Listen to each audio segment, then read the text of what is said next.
नमस्कार दोस्तों, कैसे हो आप सब। स्वागत है आप सबका एक बार फिर से सेंट्रल एकेडमी के यूट्यूब चैनल पर। दोस्तों, आज हम प्रोनाउन को लेकर चौथी वीडियो करने वाले हैं। फर्स्ट में हमने पर्सनल प्रोनाउन, फिर रिफ्लेक्सिव प्रोनाउन और फिर रिलेटिव प्रोनाउन को मार्क किया था। दोस्तों, आज की ये वीडियो रहने वाली है डिस्ट्रीब्यूटिव प्रोनाउन के ऊपर। डिस्ट्रीब्यूटिव प्रोनाउन मतलब वो सारे वर्ड्स जो डिस्ट्रीब्यूशन की बात करते हैं और सिंगुलर बिहेव करते हैं। आइए जल्दी से उन वर्ड्स को देखने की कोशिश करते हैं और आज की ये वीडियो शुरू करते हैं। आइए दोस्तों, जल्दी से एक बार देख लेते हैं कि हमारे पास ऐसे कितने शब्द होते हैं जिनको हम as a distributive pronoun use कर सकते हैं। अगर मैं डिस्ट्रीब्यूशन की बात करूं तो हमें साफ समझ आएगा कि हम चीज़ों को बांटने की कोशिश कर रहे हैं। तो चीज़ों को बांटने के लिए एज ए डिस्ट्रीब्यूटिव प्रोनाउन हम कभी कभी यूज करते हैं ईच का, कभी हम आइदर का, बोथ का, एनी का, नाइदर का, नन का, वन का और एवरी का भी यूज करते हैं। दोस्तों, सबसे पहले इनका बिहेवियर चेक करने की कोशिश करते हैं। अगर मैं ईच की बात करूं तो आप सबको पता है कि ईच अपने आप में सिंगुलर है और कोई भी वर्ड अगर सिंगुलर बिहेव कर रहा है तो वो अपने साथ हेल्पिंग वर्ब भी हमेशा सिंगुलर ही लेगा। वैसे ही आइदर भी अपने साथ सिंगुलर हेल्पिंग वर्ब लेगा क्योंकि ये भी किसी सेंटेंस के अंदर एज ए सिंगुलर बिहेव करता है। बोथ की बात करूं तो बोथ अपने आप में प्लूरल है, तो प्लूरल होने की वजह से ये अपने साथ हेल्पिंग वर्ब भी प्लूरल लेगा। एनी, नाइदर, नन और एवरी ये सारे के सारे किसी भी सेंटेंस के अंदर अपना बिहेवियर सिंगुलर शो करते हैं और इसी वजह से सिंगुलर हेल्पिंग वर्ब अपने साथ यूज करते हैं। दोस्तों, यहाँ पे हमें हर एक शब्द का पार्ट ऑफ स्पीच जानना बहुत जरूरी है क्योंकि कई बार क्या होता है कि हमारे पास जो स्टेट लेवल के एग्जाम रहते हैं उसके अंदर एग्जामिनर सिर्फ इतना पूछ लेता है कि इनमें से इनका पार्ट ऑफ स्पीच क्या है, क्या ये अपने आप में डिस्ट्रीब्यूटिव प्रोनाउन है या डिस्ट्रीब्यूटिव एडजेक्टिव है। तो दोस्तों, मैं आपको बता दूं कि each, either, both, any, neither, none और वन अपने आप में डिस्ट्रीब्यूटिव प्रोनाउन भी हैं और डिस्ट्रीब्यूटिव एडजेक्टिव भी हैं। ये कैसे हैं, एग्जांपल के साथ मैं आपको समझाने की कोशिश करूंगा। दोस्तों, हमेशा याद रखिएगा कि एवरी एक सिंगल ऐसा वर्ड है जो सिर्फ प्रोनाउन ना होके एडजेक्टिव है, जो प्योर एडजेक्टिव है। ये कभी भी प्रोनाउन का यूज या प्रोनाउन की तरह हम इसको कभी भी यूज नहीं कर सकते। कैसे नहीं कर सकते वो भी मैं आपको दिखाने की कोशिश करूंगा। अगर इसके आगे मैं बात करूं कि ये सारे शब्द जो हैं वो किसी भी सेंटेंस के अंदर कैसे यूज होंगे या कैसे फंक्शन करेंगे, तो ईच जो है वो हमेशा दो या दो से ज्यादा लोगों के लिए यूज होगा, आइदर दो में से एक के लिए, बोथ दो में से दोनों के लिए, any instead of sum. Instead of sum का मतलब ये हुआ कि दो या दो से ज्यादा ऐसे लोग जो हमारे सामने हैं, सपोज 50 बच्चे हमारे पास क्लास में हैं, तो उन 50 को हमने कोई चीज डिस्ट्रीब्यूट करनी है तो वो हमारे सामने हैं, कुछ एक हैं, बेशक दो से ज्यादा हैं, तो उनको हमने नाम दिया इंस्टेड ऑफ सम का। अगर नाइदर की बात करूं तो ये दो में से किसी को भी डिस्ट्रीब्यूशन नहीं करेगा। नन की बात करूं तो ये नॉट एनी या नो वन की बात करेगा। वन की बात करूं तो ये अपने साथ एनी को जोड़ के एनी वन और नन को जोड़ के नो वन की तरह बिहेव करेगा। एवरी की बात करूं तो इंस्टेड ऑफ ग्रुप। अब इंस्टेड ऑफ सम और ग्रुप में क्या फर्क है, ग्रुप वो हुआ जो बहुत ज्यादा हो गया और सम वो हुआ जो हमारे सामने है। मतलब अगर दो से ज्यादा कुछ ही लोग हैं तो एनी का यूज, अगर दो से ज्यादा बहुत लोग हैं, बहुतों के लिए यूज करना है तो एवरी का। दोस्तों, यहाँ तक हमें ये पता चला कि इसका पार्ट ऑफ स्पीच क्या है, बिहेवियर क्या है और कैसे किसी सेंटेंस के अंदर हम इनको यूज करते हैं। मगर इसके बाद हमें ये भी देखना है कि हम इनको यूज कर रहे हैं तो उस सेंटेंस का सेंस क्या रहना चाहिए। अगर ईच, आइदर, बोथ और एनी की बात करूं, हमेशा पॉजिटिव सेंटेंस बनाएंगे, हमेशा पॉजिटिव सेंस लेके आएंगे।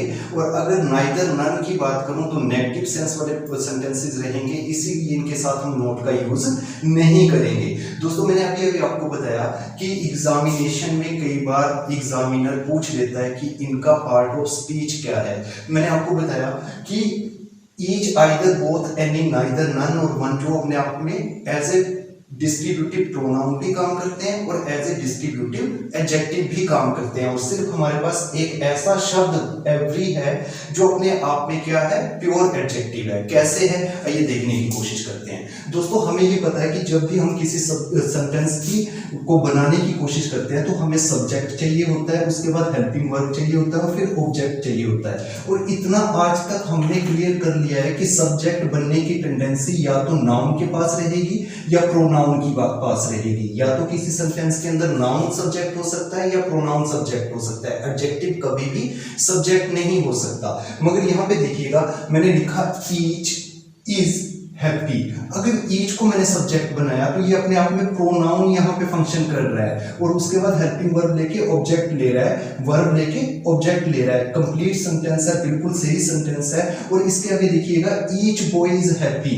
अब यहाँ पे बॉय जो है वो काम कर रहा है सब्जेक्ट का, नाउन है, कॉमन नाउन है और नाउन से पहले मैंने लिख दिया ईच। तो दोस्तों हम सबको पता है कि अब हम जब भी नाउन या प्रोनाउन से पहले कुछ लिखते हैं तो वो अपने आप में एडजेक्टिव होता है और वो उस नाउन या प्रोनाउन को क्वालिफाई कर रहा होता है, उसकी विशेषता बता रहा होता है। तो जब इस जगह पे ईच यहाँ बॉय की विशेषता बता रहा है तो ये यहाँ पे सब्जेक्ट ना होके क्या हो गया, एडजेक्टिव हो गया। कौन सा एडजेक्टिव हो गया, अपने आप में डिस्ट्रीब्यूटिव एडजेक्टिव हो गया। अब मान लीजिए एग्जामिनेशन यही क्वेश्चन लेके आपके सामने आ जाए कि इसमें से मुझे बताइए कि ईच बॉय इज हैप्पी में ईच डिस्ट्रीब्यूटिव एडजेक्टिव है या डिस्ट्रीब्यूटिव प्रोनाउन है, तो आपका आंसर रहेगा डिस्ट्रीब्यूटिव एडजेक्टिव है। क्यों है, क्योंकि प्रोनाउन या नाउन को क्वालिफाई कर रहा है और जहां पे सब्जेक्ट ही खुद ये वर्ड होंगे वहां पे ये अपने आप में क्या होंगे, डिस्ट्रीब्यूटिव प्रोनाउन। क्यों होंगे, फिर से बता रहा हूं कि किसी भी सेंटेंस के अंदर सब्जेक्ट बनने की जो क्षमता है, जो टेंडेंसी है, वो हमेशा नाउन या प्रोनाउन के पास रहेगी। इसका मतलब क्या हुआ, each, either, both, any, neither, none, one, कहीं पे भी डिस्ट्रीब्यूटिव प्रोनाउन बन सकते हैं और कहीं पे भी डिस्ट्रीब्यूटिव एडजेक्टिव बन सकते हैं। दूसरा मैंने आपको बताया कि बोथ अपने आप में प्लूरल है और प्लूरल हेल्पिंग वर्ब लेता है। देखिएगा बोथ आर हैप्पी, मतलब दो लड़के हैं तो दो, मेरे पास दो पेन है, तो अगर मैं दोनों की बात करूंगा तो ऑटोमेटिकली दोनों क्या हो गए, प्लूरल हो गए। हेल्पिंग वर्ब कौन सी लेंगे अपने साथ, प्लूरल लेंगे। मगर यहाँ पे बोथ जो वो सब्जेक्ट का काम कर रहा है, मतलब प्रोनाउन है। तो कौन सा प्रोनाउन है, डिस्ट्रीब्यूटिव प्रोनाउन है। और यहाँ पे मैंने लिखा both the boys are happy. अब इन द बॉयज को, इन बॉयज को बोथ जो है वो क्वालिफाई कर रहा है तो डिस्ट्रीब्यूटिव एडजेक्टिव हुआ। इसके बाद मैंने आपको बताया कि दोस्तों आप हमेशा याद रखोगे कि एवरी सिर्फ एक ऐसा शब्द है जो प्योर एडजेक्टिव है, कभी नाउन नहीं बन सकता। अगर नाउन नहीं बन सकता तो एवरी इज हैप्पी। कई बार मैंने स्टेट लेवल के एग्जाम में, छोटे छोटे पुलिस आर्मी के एग्जाम में ये चीज देखी हुई है कि एवरी इज हैप्पी, तो स्टूडेंट इसको सही टिक करके आ जाते हैं। मगर यहाँ पे बेसिक आपका क्लियर होना चाहिए कि एवरी कभी भी नाउन नहीं है। नाउन नहीं है या प्रोनाउन नहीं है तो सब्जेक्ट भी नहीं है, क्योंकि सब्जेक्ट बनने के लिए हमेशा हमें नाउन या प्रोनाउन चाहिए। तो ये सेंटेंस हमारे पास गलत हो गया। यही चीज हम ऐसे लिख सकते हैं, एवरी बॉय इज हैप्पी। अब इस बॉय को तो एवरी क्वालिफाई कर रहा है तो सेंटेंस हो गया सही। बिल्कुल बेसिक था। बेसिक के अंदर क्या था, कौन कौन से वर्ड्स हैं जो डिस्ट्रीब्यूटिव प्रोनाउन की तरह यूज होते हैं, उनका बिहेवियर क्या है, उनका पार्ट ऑफ स्पीच क्या है, वो किसी सेंटेंस के अंदर किस सेंस में यूज होते हैं और कैसे डिस्ट्रीब्यूटिव एडजेक्टिव और डिस्ट्रीब्यूटिव प्रोनाउंस बनते हैं। बिल्कुल बेसिक हमने देखने की कोशिश की। अब अगली स्लाइड में हम देखने की कोशिश करेंगे ये कैसे और आगे जाके बिहेव करते हैं। आइए देखने की कोशिश करते हैं। दोस्तों कई बार एग्जामिनेशन हमारे सामने कुछ इस तरह से क्वेश्चंस रख देता है, जैसे each boy is doing dash duty. अगर बॉय है, अंडरस्टूड हो रहा है कि किसी मस्कुलिन की बात हो रही है, मेल जेंडर की बात हो रही है, तो हम यहाँ पे भरेंगे हीज। मगर दोस्तों कई बार क्या होता है कि हमें जेंडर दिखाया ही नहीं जाता है। Everyone is doing dash duty, और जब हमारे सामने जेंडर्स नहीं दिखाए गए हों या जेंडर नहीं बताया गया हो तो उस टाइम पे हम रेफरेंस हमेशा मेल जेंडर को देते हैं, तो यहाँ पे भी हीज ही भरा जाएगा। हाँ, अगर कहीं पे हमें फेमिनिन की बात की गई है, ईच गर्ल इज हैविंग, अब गर्ल है, फेमिनिन है, तो यहाँ पे हमेशा हम यूज करेंगे हर बुक। और अगर कहीं पे हमें लिविंग थिंग की चीज बात ही ना की गई हो, each machinery has dash efficiency, हर एक मशीनरी की अपनी एफिशिएंसी है, तो हमें पता है कि वो सारी चीजें जो नॉन लिविंग आएंगी उनके लिए हम यूज करेंगे ईच का। ये बेसिक लेवल पे था। अब आइए थोड़ा सा इसको एडवांस लेवल पे लेके चलने की कोशिश करते हैं और अच्छे से इसके कुछ एक एग्जाम्पल देखकर एरर डिटेक्ट करने की कोशिश करते हैं। दोस्तों आपने हमेशा बुक्स के अंदर पढ़ रखा होगा कि हमारे पास जब भी डिस्ट्रीब्यूटिव प्रोनाउंस आते हैं तो उसके बाद हम ऑफ का यूज करते हैं, उसके बाद नाउन जो है वो प्लूरल लेते हैं, वर्ब सिंगुलर लेते हैं और सिंगुलर ही प्रोनाउन या एडजेक्टिव लेते हैं। दोस्तों जहाँ तक बात रटने की है तो आप इसको रट सकते हैं, मगर चीज़ें रटने से नहीं समझने से सोल्व होंगी। अगर हम इस कॉन्सेप्ट को समझेंगे तो हमारे पास हर एक एरर निकालने का आसानी से हम निकाल पाएंगे। आइए समझने की कोशिश करते हैं। दोस्तों सबसे पहले इस ऑफ की बात करूं, अगर ऑफ की बात करूं तो ऑफ अपने आप में एक प्रेपोजिशन है। ऑफ अपने आप में एक प्रेपोजिशन है। अब प्रेपोजिशन ऑफ जो वो हमेशा दो चीजें दिखाती है, या तो पोजेशन दिखाएगी या सिलेक्शन दिखाएगी।